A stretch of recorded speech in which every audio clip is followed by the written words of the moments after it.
Bonjour à tous et bienvenue dans cette nouvelle vidéo. Alors aujourd'hui, on va parler de la compression du sein. C'est quoi cette technique? Comment l'utiliser? Pourquoi et quand? On va voir tout ça ensemble dans cette vidéo.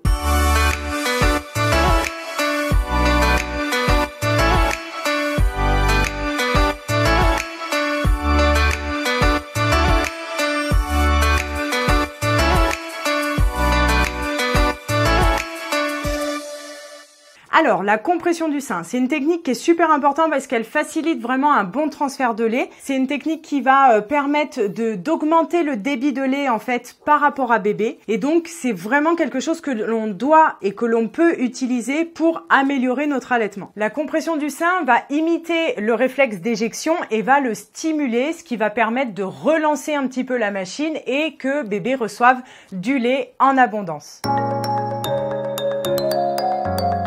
Alors, quand est-ce qu'on va utiliser cette compression du sein? Il faut savoir que la compression du sein peut être utilisée notamment durant les premiers jours à la maternité et ensuite durant les premières semaines ou les premiers mois de l'allaitement. On utilise la compression souvent quand on a soit un bébé qui s'agite facilement et rapidement au sein. C'est des bébés qui vont s'agiter et puis qui vont relâcher le sein, se cambrer en arrière. Ça peut être également des bébés qu'on dit paresseux, mais en fait, ils sont pas du tout paresseux. C'est des bébés qui vont s'endormir très rapidement au sein. En fait, ils vont téter frénétiquement quand le réflexe d'éjection arrive. Ça veut dire qu'en fait, le débit de lait est assez important. Donc là, ils vont téter et dès que le débit de lait de la maman va s'arrêter ou va diminuer du moins, eh bien le bébé va arrêter de téter et il va s'endormir. Ça peut être également des bébés qui ont souvent des coliques, des maux de ventre ou des gaz où on constate qu'ils peuvent s'étouffer notamment quand ils sont en tout début de tétée. Ça peut être également un sein qui n'est pas drainé correctement. La maman, elle a l'impression qu'elle a toujours le sein tendu. Ça peut être une des raisons pour lesquelles on utilise la compression du sein. Et une dernière chose, je vous ai dit récemment dans une de mes dernières vidéos que c'était normal, notamment à la maternité, d'avoir un bébé qui tète souvent et qui demande souvent le sein. Ça, c'est tout à fait normal. Encore faut-il que quand bébé demande souvent le sein, il puisse bien recevoir le lait. Si votre bébé, à chaque fois qu'il demande le sein, vous le voyez qu'il avale bien, que ça dure un petit moment, qu'il est bien repu, eh bien, il n'y a pas du tout de raison de s'inquiéter de la fréquence des tétées. Mais si vous avez un bébé par exemple qui demande tout le temps le sein, qui est constamment pendu au sein, mais quand il est au sein, vous voyez qu'en fait il tétouille, qu'il avale pas de lait, que c'est lent, peut-être que là vous pourrez utiliser la compression du sein pour voir si ça change quelque chose, parce que peut-être que ce bébé a des difficultés à bien transférer le lait correctement.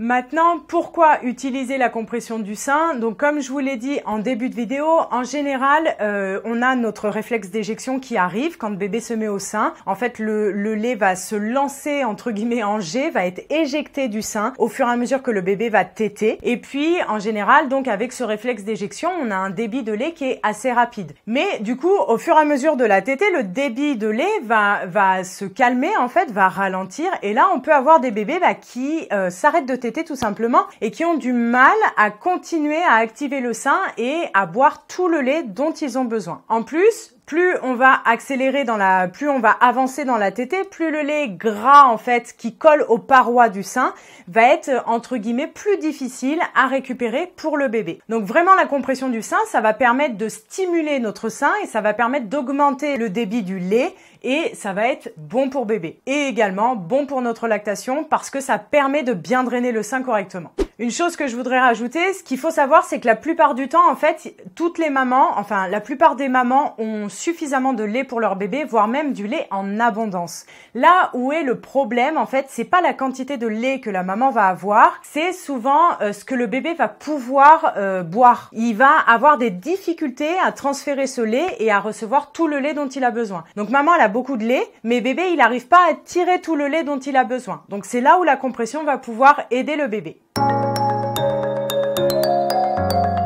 Donc maintenant, on va voir comment faire la compression du sein. Alors, quand vous allez mettre votre bébé au sein, vous allez bien le positionner. Ça, c'est la première des choses. Avant même d'utiliser la compression du sein, il faut vérifier que votre position est bonne et que la prise du sein est bonne. Ça, c'est très important parce que c'est responsable la plupart du temps du fait que bébé ne reçoive pas tout le lait dont il a besoin, le fait qu'il s'agite, etc. Donc déjà, on vérifie sa position à nous, on vérifie la position de notre bébé. Je vous invite à aller voir ma vidéo sur une bonne prise du sein parce que c'est très important de respecter cette étape. Encore une fois, ne stressez pas, c'est quelque chose qui s'apprend. Votre bébé va apprendre à téter au fur et à mesure du temps. Il va devenir un expert de la tétée. Donc vraiment, ne vous inquiétez pas si les premières fois, c'est un petit peu fastidieux ou un petit peu compliqué, mais ça va aller de mieux en mieux.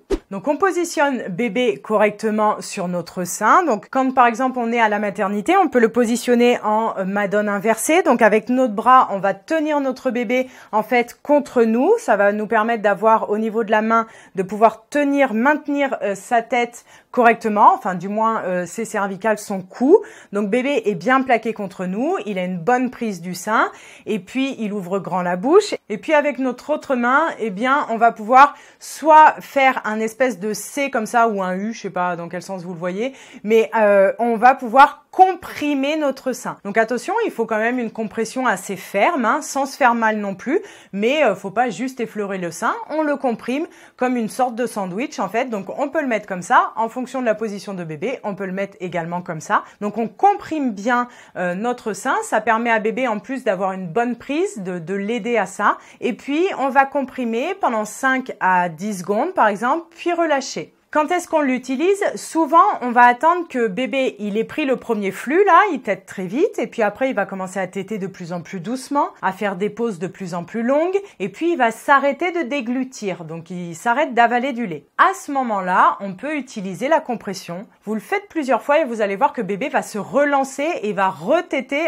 de manière assez frénétique. Donc là, on voit qu'en fait, il n'a pas fini le sein, donc vous comprimez, vous laissez bébé boire, et quand bébé arrête de boire en même temps que vous comprimez votre sein, s'il s'arrête de boire même avec la compression, c'est que là alors, soit il est bien repu, soit il a fini ce premier sein et vous pouvez le mettre à l'autre s'il en redemande. Donc vous pouvez l'utiliser cette compression dans les débuts, c'est super parce que ça va vraiment permettre de stimuler le sein et d'aider bébé dans notamment son apprentissage de la tétée. Vous pouvez l'utiliser quand vous allez rentrer à la maison dans les prochaines semaines qui vont suivre le postpartum, et puis vous pouvez l'utiliser au cours des mois, hein. C'est vous qui voyez en fonction de votre bébé, de votre allaitement, mais en tout cas ça peut pas faire de mal, donc n'hésitez pas à utiliser cette technique. C'est vraiment montrer que cette technique va faciliter l'allaitement, va faciliter le transfert de lait, le bon drainage du sein, et ça va aider bébé à recevoir tout le lait dont il a besoin. Donc voilà, n'hésitez pas à partager vos expériences dans les commentaires et moi je vous retrouve dans une prochaine vidéo. Prenez soin de vous, ciao!